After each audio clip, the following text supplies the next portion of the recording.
Do you know that 6% of wages the Soviet bachelor tax levied on child-free men 25 to 50 and women 20 to 45 from 1,941 to 1,992? Half a century of family planning by payroll.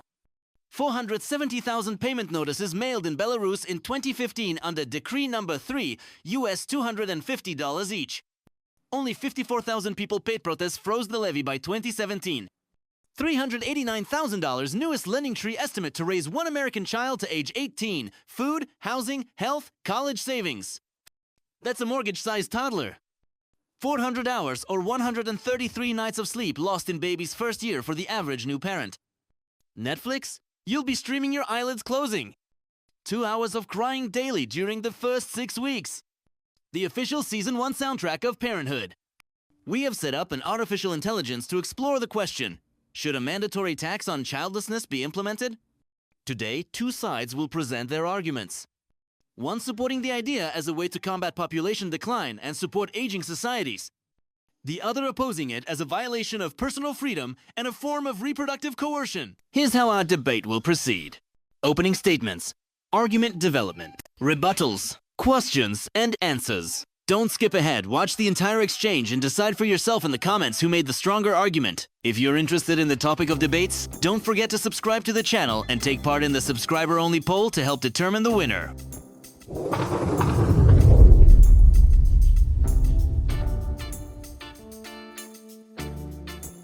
Imagine a nation facing demographic decline. Fewer births, aging workforce, strained pension systems. A mandatory tax on long-term childlessness is proposed as a fiscal nudge, an incentive to balance population and secure the social safety net. Advocates argue that public services rely on a stable base of future contributors. When birth rates plummet, the economic burden shifts to ever fewer young workers. A modest tax on individuals who choose to remain child-free past a certain age could help fund maternity benefits, childcare infrastructure, and elder care for a graying society. Much like carbon pricing internalizes environmental costs, a childlessness tax internalizes demographic costs. Critics decry it as intrusive, yet governments already employ fiscal tools, income brackets, sin taxes, carbon fees, to steer behavior in the public interest. This policy does not punish personal choice. It compensates society for the economic externalities of widespread childlessness and channels revenue into supporting families who do choose to raise the next generation. A mandatory tax on childlessness is a blunt instrument that tramples individual autonomy, discriminates against personal life choices, and oversimplifies complex demographic challenges. Procreative decisions intertwine economics, health, relationships, and values. Coercive taxation reduces them to a ledger line. Such a policy risks punishing marginalized groups, LGBTQ+ people, those with health complications, or citizens facing unstable housing and precarious employment. Population decline cannot be ethically reversed by financial penalties. It requires holistic support, affordable housing, flexible work, gender-equal parenting norms. Imposing a childlessness tax recalls authoritarian precedents and undermines modern principles of bodily autonomy and equality. Rather than coercion, governments should empower citizens to have children if, and only if, they freely choose to do so. A childlessness tax aligns fiscal policy with demographic sustainability. Countries from Japan to Italy struggle under shrinking labor pools, rising healthcare costs, and pension shortfalls. When fertility rates drop below replacement, 2.1 children per woman, each cohort funds ever larger cohorts of retirees.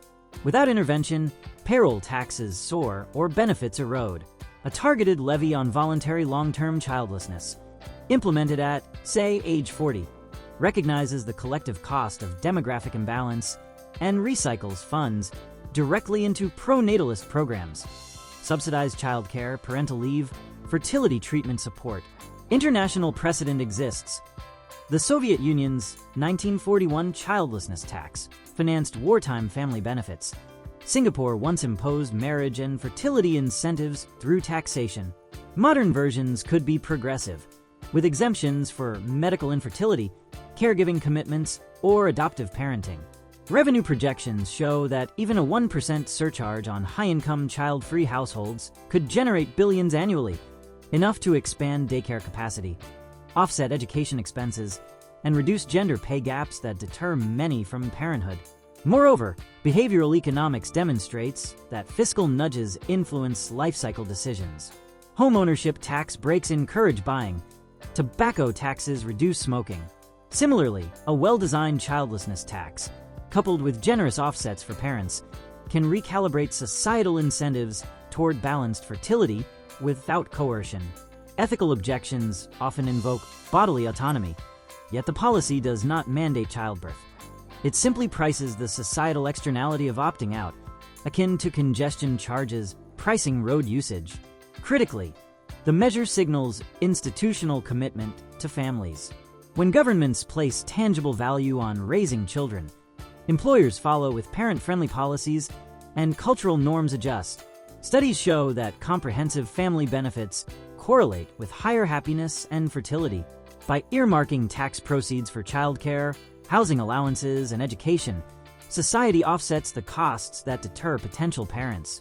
In effect, the tax on childlessness funds the very ecosystem needed to make parenthood feasible and attractive, creating a virtuous demographic cycle.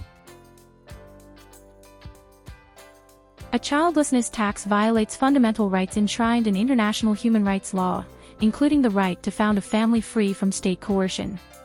By financially penalizing the decision to remain child-free, the state intrudes into intimate life choices. Historical precedents are cautionary. The Soviet childlessness tax coexisted with severe abortion restrictions, burdening women disproportionately. Modern democratic societies reject such intrusive social engineering. Furthermore, demographic decline stems primarily from economic insecurity and gender inequity. Surveys across OECD countries reveal that couples desire more children than they actually have, citing high living costs, career disruption, and childcare shortages. Penalizing the child-free does nothing to address these root causes. Instead, it may worsen inequality. Higher taxes shrink disposable income, making it harder for undecided couples to afford parenthood. From an economic perspective, the supposed fiscal gains are negligible compared to the societal costs of implementation and enforcement. Means testing who is voluntarily child-free versus medically infertile raises privacy concerns and administrative complexity. Enforcement could entail intrusive medical documentation, violating confidentiality and dignity.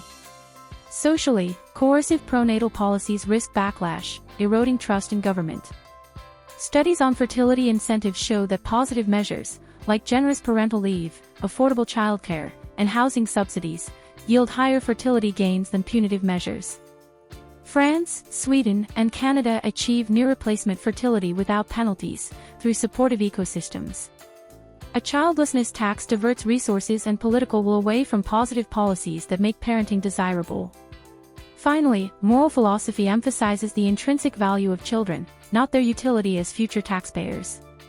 Encouraging births through penalty transforms children into economic units, commodifying parenthood. Societies flourish when citizens choose to raise children out of intrinsic motivation and supportive environments, not to avoid tax burdens. Opponents argue that a childlessness tax infringes on personal freedoms and targets those who choose not to reproduce. While concerns about autonomy are valid, it's important to note that fiscal policy often differentiates based on personal choices. Think of alcohol taxes, cigarette duties, or even vehicle emissions fees. These measures are widely accepted because they help society manage collective costs. Similarly, a childlessness tax aims to acknowledge the demographic and economic pressures created by persistently low birth rates, which threaten the sustainability of public pension and healthcare systems. Crucially, fairness can be built into the system through targeted exemptions. Individuals medically unable to have children, those who adopt, or those with significant caregiving responsibilities could be exempted. This maintains a degree of equity and avoids penalizing involuntary childlessness. Furthermore, the tax need not be a blunt instrument. It can be progressive, scaled to income, and implemented only after a certain age, e.g. 40, when reproductive choices are more stable.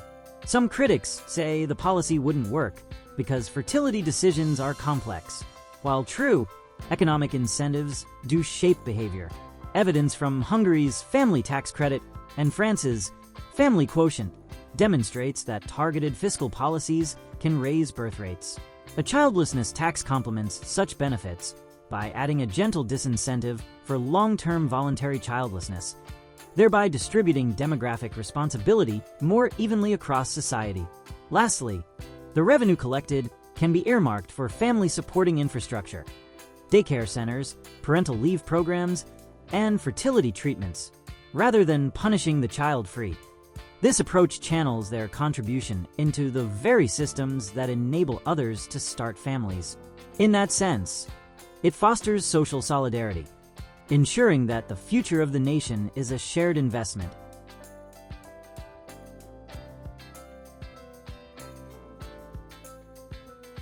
Proponents argue the tax is a fair way to internalize societal costs. But this overlooks a basic reality. Childless citizens already contribute significantly to society through general taxes, which fund education, healthcare, and pensions, services they may never directly use.